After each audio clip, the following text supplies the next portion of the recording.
Arafo wutie me ena enwumre rade nshira ono yokase bebre mu fa nche me network ne ba de sande te kwa mti ne ba ne sa mu fa nche bebre arafo wutie me fa che me bibiara wo fa che me bebre se e ba ne sa network ne te kwa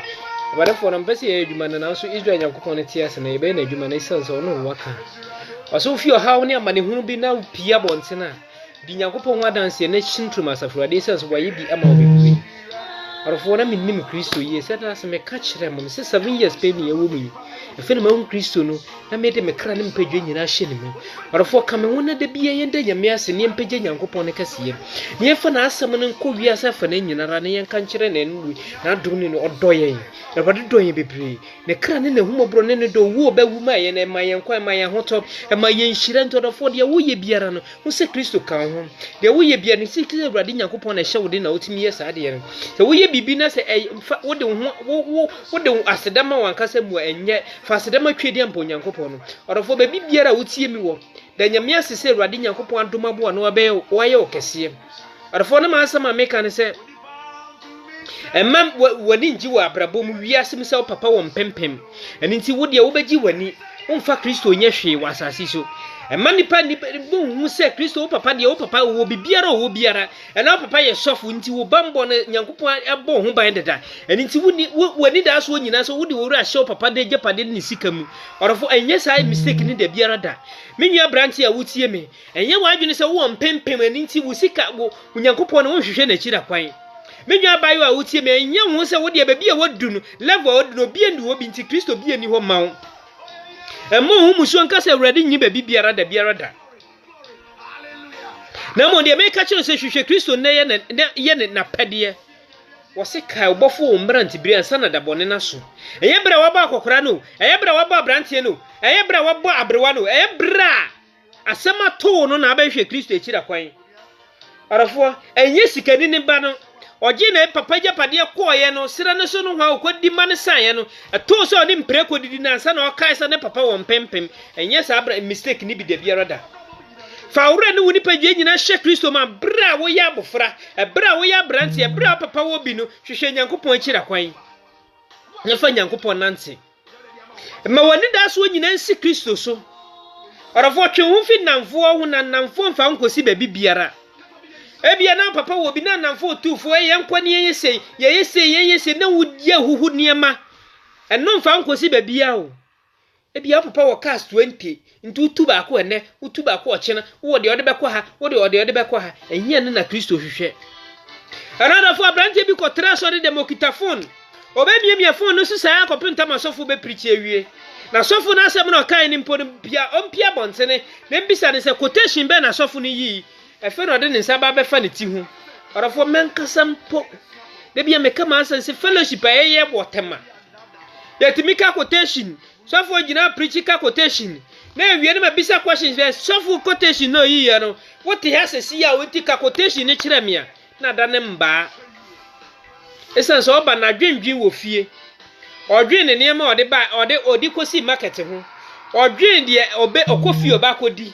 ondwen se ono oba na obepe we nkomhye obepe se ye beka ahintasem abi a kire no onigura fi se obetwuna obehia tworosem ebrade tworosem odofo tworosem ne ebu ye dwen de ebedie ne ye behye nti ye yore fi tworosem ho nsem no ene ye ka nsem anye obi nipa da se ni penasuma asematie na asebesi na eye mese no na eye hwehwe dia ye hwehwe Kristo nkwaje ne ho asem first wase de ehia ne se ye behwe ono nyankopon na hinie ne tere ne kane na de ohia bi ode bedom yen ene tie na Kristofo aye tie nyame asem no ye tie nyame asem ne wie ne ebu ya so aguso ne eye niema bi ensem fata ne tie we ba na oseme na mabia ne edi nachi we ba oseme na me wo bi ne edi nachi we ba oseme na me wo se ne edi nachi esansi yenhia tworosem no ene ye poma tworosem no ene ye kanea ye fa eno nante ne be hye ngidie din orofo oti mbe biara wo no fo waseda na wontonto na owura hye Kristo mu enche na afi ne ko na wie orofo mbe biara wo oti me bisa Awurade Yankopon se Awurade de meya mehu anu onya no kasiye ne hyemede na mintimi ngina sa pempenso no Arafo na afi be de bia me ka say afi be du na amanfo mo de niam ba me yawe no na minnim se sa de ne yahuhude na minnim se sa de ne mankwaje na minnim se sa de ne emma hotoso biara ani nti ebra na me de me bra hye se niam anim amfa hwe ambre me e de ohaw ne no me na be ama na so ma mehia Israel Nyankopɔn na nka minnim se sa na ti asori a wotie me osofo a wotie me fa wura hye Kristo mu yi ahantan ne ebufu ofi mu Arafo nkyere me de masem na ba awie enche kura na me de masem ni nyina ba awie esense na otwe no nkrokobo Arafo a wotie me fa wura hye Awurade Nyankopɔn mu na endim bua wo enya homaso wa asase su de biara da na afi kwa na wie ya waseda ne fa koma Nyankopɔn gya bosom na ode kwa koma mo no ebi ni me kwa mo papa ni so na me hu am se me woni achasfo ebi abrabo aye basa ebi life aye basa ebi hu ba bi a wonenam ebi niema nyina sei ebi dwagu me kai obi a bagye niema bi wogi agina mo wona ne we ase ne woye niema bi ma no na wie chi na wohwehwe dipa ne kura hu no waye basa wonfa enne wohwehwe Kristo de ne ho akoma esanse ohaw bi di nachi Arafo wotie mi a fa wure ne woni padwe nyina hye Kristo mu twe hu fi sa abosom sem no twe hu fi sa me kwaji tumi wedi abeton ade achi ubenya hu sunsanso me kwaji sa nso froda water we abepete me niema so achi ubenya hu sunsanso me kwaji sa tumi we abehye me ha na aboa me kwaji boa me abeton ade achi ubenya hu sunsanso Arafo wiase ko na wieye na mmere bi bedu a munya nyame asem atie biem mefutu a medema on se twe hu fi abosomsem ho na fa nkosi bebia twe hu fi atoro ho na fa nkosi bebia twe hu fi abayidom na fa nkosi bebia twe hu fi ahanta na fa nkosi bebia twe hu fi abufusem na fa nkosi bebia ja abususem kan na fa nkosi bebia Nyankopɔn asem ye kane ye han ne tenene ye mfa so na nhira ye yenjai se ye be jaji ye nuanom ye be bu ye nuanom aten no na no mfa hwe mbre Arafo yen ka nyame asem nkira afoforo na afoforo nsesa se wahu Kristo na ye se de Kristo ni pe ne se de Paul kan no Efes no kuma Kristofo obehu Kristo ye de Kristo pe na pede de ma no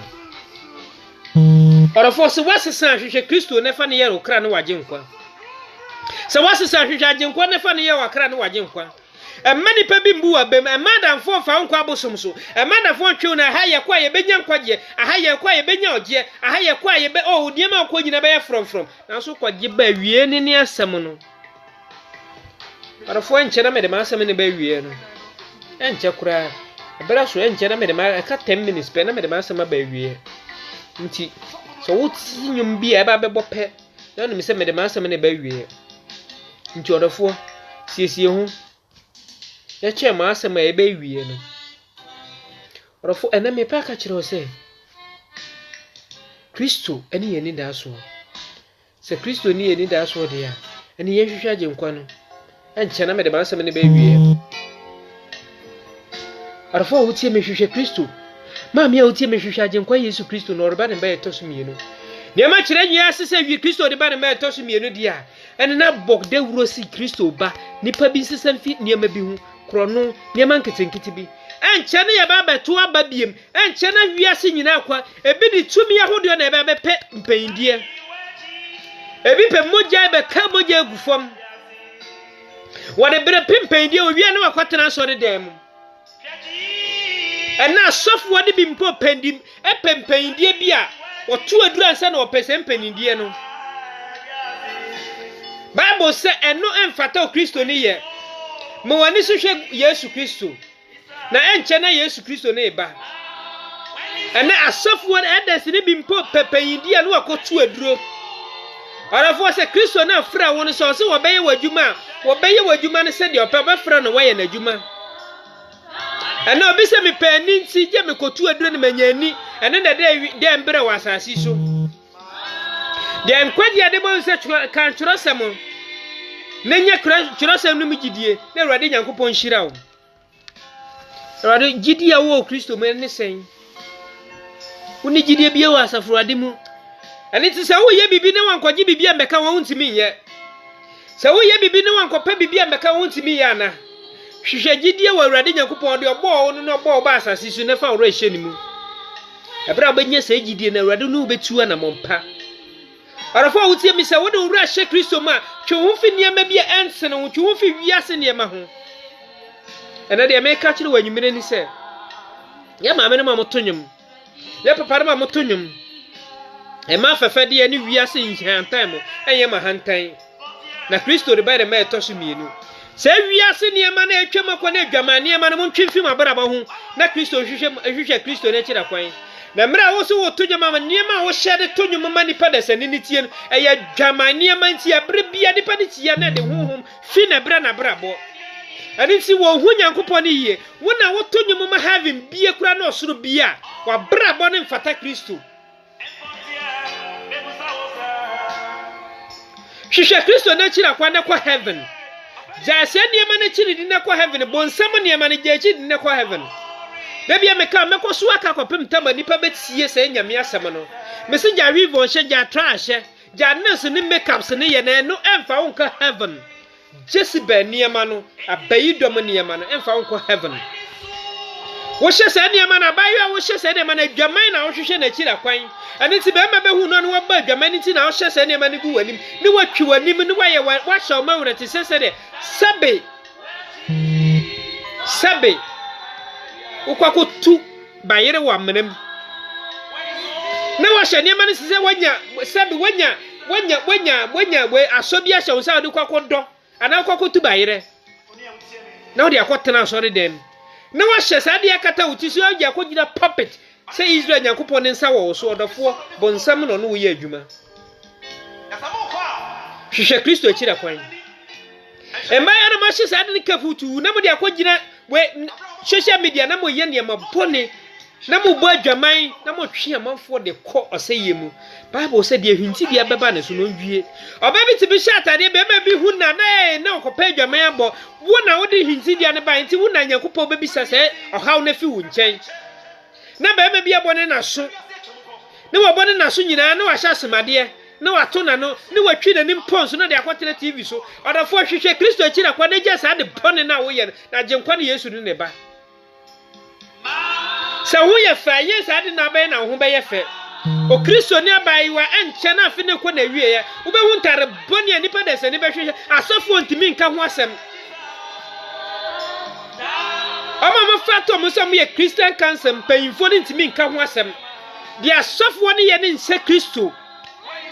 anso sense obenya sika nti onam ekoka onipa ne begya asore nti onya sika biem arofo Kristo ba ne me toso mienu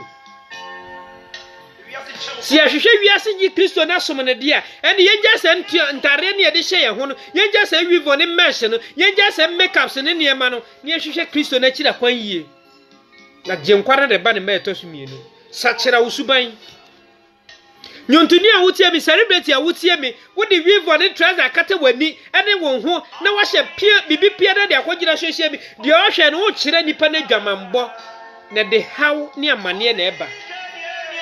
enti niema na wo fam na wo de pesika na ne na wo de kɔ heaven na ne wa kasa ene ne wo so wadom a chede Kristo de empare wo se wo kasa asem no abususem ne yeka ene nti ene celebrity bi be ka kire wo se Nyankopɔn bi ani hɔ ajinkwa bi ani ho wa asase so orafa wutie mi a wo fu ase asofo a wutie wo fu ase obabi hye trousers obabi hye weavon na ne kora na ohya no ho be efe na ode ti wa so de bonsam na mosom na Nyankopɔn na mosom ho yanka no kora ne wa ha nkyere mu Kristo ba obabi sa ho asem Bible say yi atan na yatan yi ni mu no de nkwaje be ba okra hwehwe Yesu Kristo Bible hifa ne atworo sa asem no wo Bible ne hifa ne atworo se hye weavon Bible hifa ne hye hye tra Bible hifa ne atworo se twimakers Bible hifa ene yaka se fa asomade bebre hye waso na yete se akoa Bible hifa ene yaka kire wo se bone hwini mu na bone wufuruma mu na bone chese be hu ba bia ye tatungu hu Bible hifa ne atworo sa bonsam eto ohawo esenza hantan yewura afisi ya asofo ne beka hantan ho asamunti sika asamunti sikanti asofo ne de nipa akọ seye mu sikanti asofo ne de nipa akọ amanie mu afi ba besu mempa wo cho bebre ahohu bebre ne be sori aba ahohu bebre ne be pie ndua be pie ndua be da ne wo ho ne ma pie nanso bi hwe ma hu wadi mbra ho so se wo be kasa ti obi buade wo be kasa ti obi o ahohu ne be sori aba na mo kasa ti ano no ahohu be sori wo de ntare bi abeba na wo so wahwe bi na mbra wo hwe ne na bonsam so wiawo me papa no mo amugu social media me preachi monka wivo ne trouser ho asem monka mesh ne niama ne ho asem ba munja ka monka ho asem ne no na de nkwaje bebre asore mba no ne wonya dan kwa ma mokra ese mesh ne wo be hye betena asore fie no e wonsa so wo be keka no na de nkwaje bebre won kra bonsam ne ne wo monam wasasi so mo yenka nkwaje asem nkire nipa mba rofo Kristo ba de me to so mienu ani ti abira wo bompa wo so haw ne da so so amane ne da so so abebrese da so da bia wo chimpa bo ase wura fise niema na wo de hihye wuti niema na wo de hihye ho kabisi ati se Jezebel no ere na ma nkwaje bia wo bompa Nyankopɔn tie no bi enne obi to nyum no hihye se niema na no frɛ no prophet o frɛ no evangelist no frɛ obubodi bebrede ma ne kra na so bisa se bonsam ne na ode ma no a ode se niema na ma ne so mfa hye no mfa ntwe akra ma no bonsam no wo se Kristo na otwe akra ma de wo boa ena nyumre me paka kire wo se wo ya baye na otie me ma wani hwehwe Yesu Kristo dane wani che wiase na ma wani hwehwe Kristo emma sika ndi wani mu kan wo ya brantie na otie me a ja wontare na otwe bafo ja tatu na wayegu hu ni ja hwene mu na wabone bone no ja se adefi na wayegu ti so no na hwehwe Kristo akira kwan sika na wo na de wo be ko nkwaje mu sika eye dan wo dem aye wo si dan bebre na wontimi dan iron sheet ba ko pe na abeda ase wo ndam pempem ase yenje abusisam ne yaka kire yaka no abusisam ne mamum yenjai atamdidie na asofo na mamum munja atamdidie na mo hwehwe agenkwa de kira kwa ma asore mba no munja sika pempem na mo pe na mo hwehwe nkwa jesem ma asore ne dikai da bia meka membo SDD ma asore ahantan ne abusisam niema ni ahye wivo ni ahye nails ni ahye wi abitimi ka se Bible mo ifa ni aka se yen hye wivo ni yen hye trousers orofo mpare Kristo achiwade na wo de kan ho na de ti asore fie me papa no masofo am azie me papa no masofo mpanyfo am wo mu mo ma asore ma de nja na busisam niema na mo ya asafo ni mu no mo hwehwe Kristo akira kwa ma asore ma no na Kristo ba de ma etosu mienu na me peye nyomo pa na so me hwe vivo ne trousers ni mo mo de agu am ti so ma shake makeup na ma hwehwe mo nsa nyomo no kwa ma ni nje ho biem esansa behu se Nyankopɔn honhom ntiw mu ene tu ka kire me se nyum na woto nyame honhom tiw mu oboa se vivo ne trousers na ode ahye ho no me ha ho nka nche se nyame honhom ne na ode to nyum bonsam ne na ode to nyum Kristo ba de me to so mienu hwehwe agenkwa ne kira kwan ne ja se busisam ne niam ahye me so obi nkire me bia wo ye vivo ne se niam na ene kura de ebi ne ka kire me se eye nantwie podua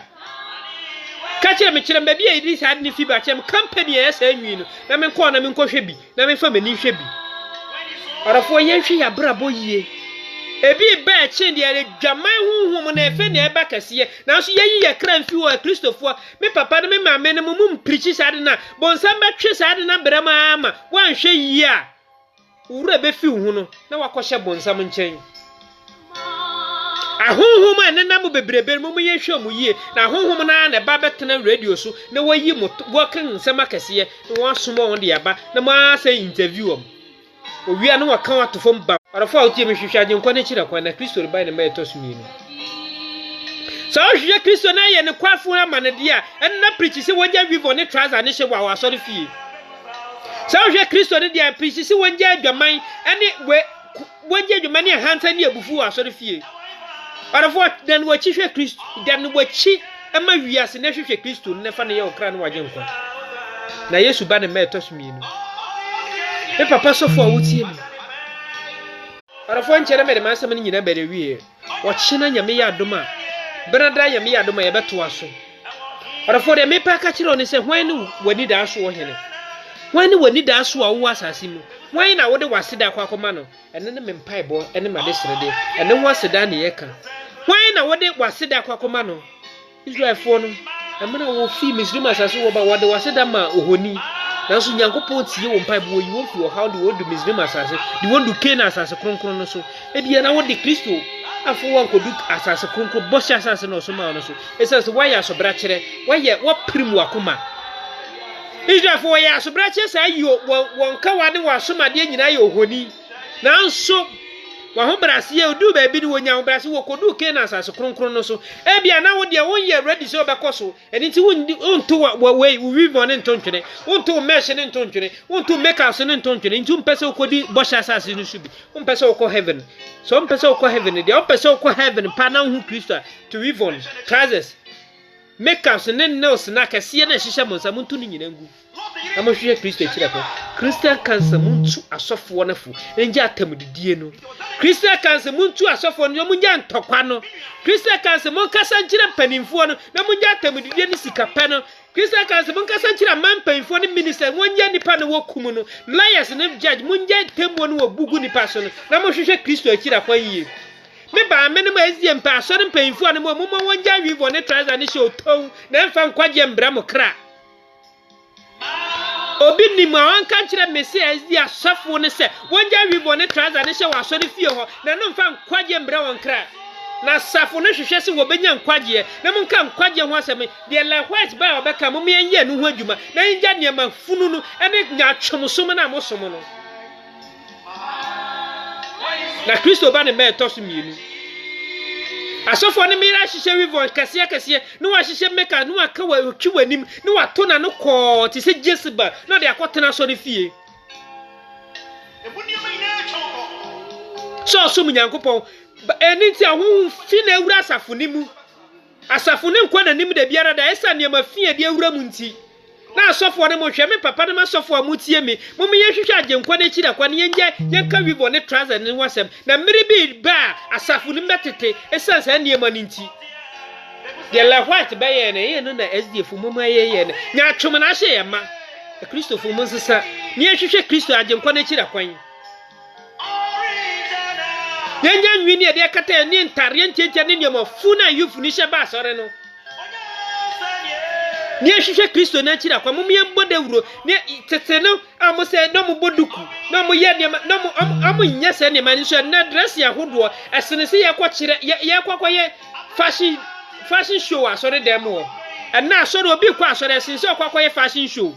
esese ne dress no de kwa asore no nko gina we gina disco light night mpanka ye ma no owi a wasande akọ wedding owi a wasande apia bontene asofo ntimi nka sense o kan ni sika bebo no ne wife ne tight bebo no onye sika ntaduane ndi Moses nim Yakobon fra no onye sika ntaduane ndi Elisha nim wo keka asuafo ne bebre Yakobon fra no onye sika ntaduane ndi se won ntimi nka bode anim de ani gya som na wo som no na ko hwehwe adwuma bi ye na Kristo nhyira wo se won ntimi yesofu na wo ka bode anim de a esa se wo sika bebo de ani nyanja asafo no som na ko hwehwe adwuma pa bi ye na fa hwe o yire no mba na mo hye wivo ne trousers na mo twe nipa ko seye mu Kristo hu ye mobo no hye ngidie den abranti a wo preach nkwaje ho asem ka wivo ne trousers asem enja emma ensure nipa ba asase suro nyankopon ensure nipa bia wa asase so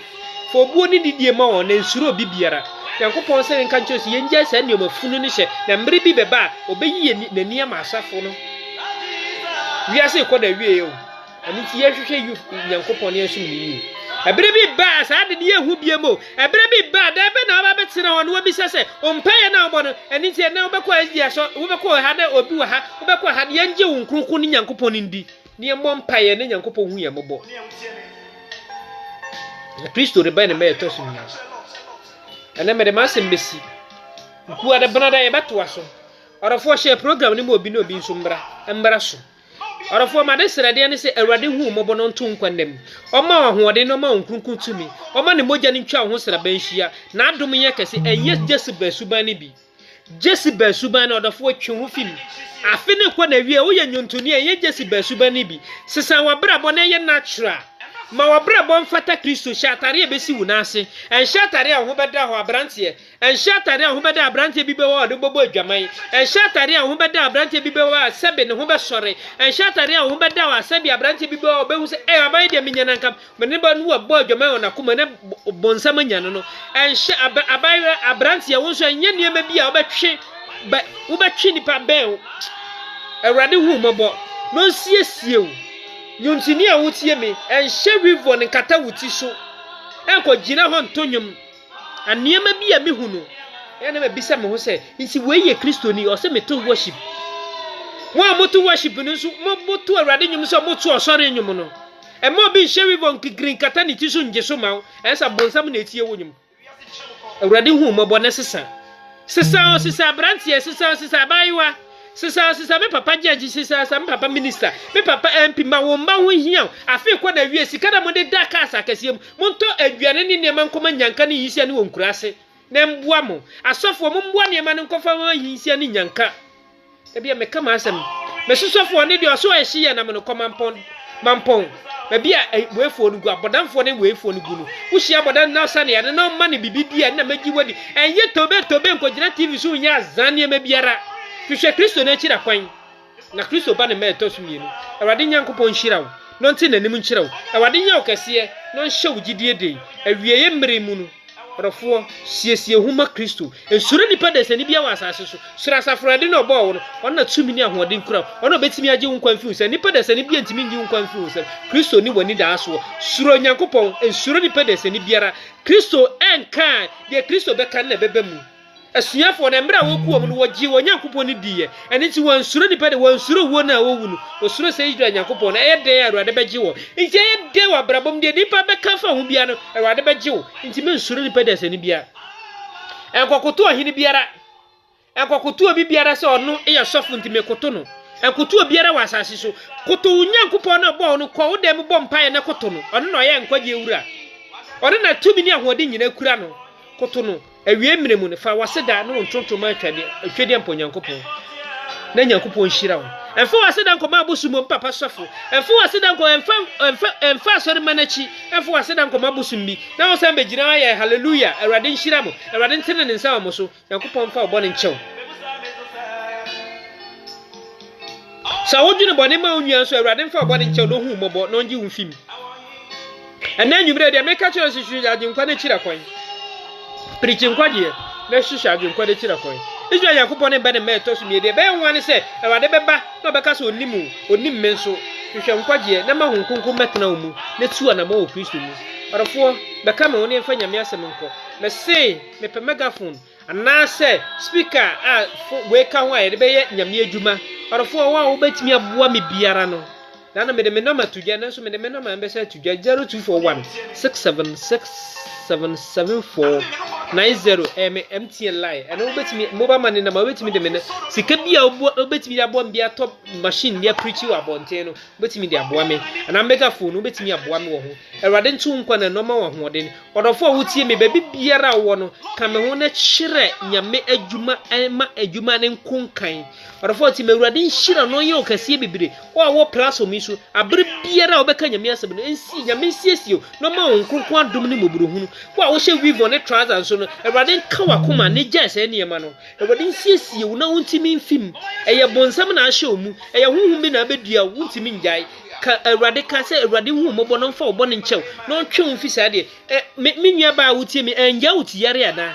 ema wo ha ema head kana orofo e be kire sensem no me so ko YouTube a eje kwa aku betie ne yie anso orofo me pese wo be ka mo na hye me gidie de na bo mpae boa me esanse de bia no bonefo ne tu nsesa nanso onu Nyankopon ne tu mi so no ono na me de me ho atwere no orofo be ka me ho na boa me na mentimi nko manim na mentimi nko anim opisoso mu orofo wako anim a che nti be so mi nsa na boa me mo mo ye crusade mo fi abrochira maba Awurade nka mo no hye mo gidie de ade bia mo ye yenhyira mo twa krama Kristo ewo na akwa mu na mo hantan ene ebufuo de enye Kristo adwuma ne ye fa ye wre ene nipa dwa nyira hye Kristo na Kristo nhyira ye anwumrei ukwa akoda Awurade hwe wo so mo ho bai o hye wo de ne on ka ho akonyese nyiram o hye odidede owo nyame agya nyame oba nyame nkonko di mu nti amen Awurade amba brada ye behia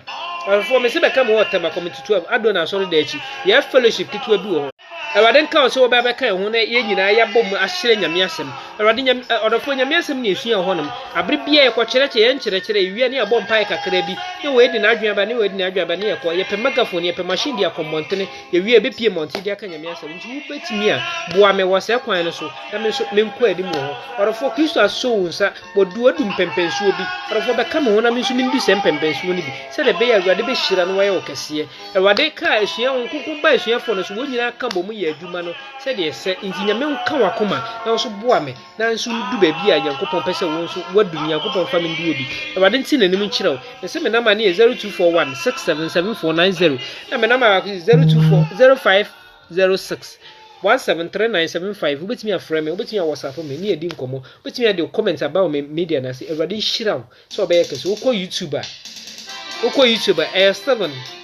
Steven Evangelist Steven TV ewo ho nemo beti akohwe program ni bi wo ho ana se price is coming soon every day by the meto so mienu o program wa sori awo ye no beti mi da beto wo ama obia ewo page ni so ama obia hwe bi ama nyame asem na ko achi ama na asem na ko wi asafa na nyinara every hira so obodo wuro na nipa gya wi go ne trouser de sane ne mafi sempo kire nim every nti na nim nkire wo no fa wase da ma twedi ampo Nyankopon afe ne ko na wi emfa wase da nkoma abosom every nti na nim nkire so wo ye wo kese no hira wo fiti saadri akoye aseda ani saade no mu abosom ne ho nsam kwa de eba beka sanse ebinim de waseda koma abosom ebinim waseda koma nwia awade ntu nkwa nam ne papa no ne ba me no se be kaseti obi awade nfa mda no nkyem no so we on kai me so kai me ne bom pai ma me se awade beto me nkwa nam me megaphone machine de hu hia me pai wo de obeboa me obenya kya ne ma de aye nyame adwuma no na kokko be hyira wo no be okese awade nti ne nim nkyerɛ wo wo hye ogide me ewo nyame agya oba na nkonko de muti bye bye peace shalom awade no on sere nkopem na ebi hye bi bye bye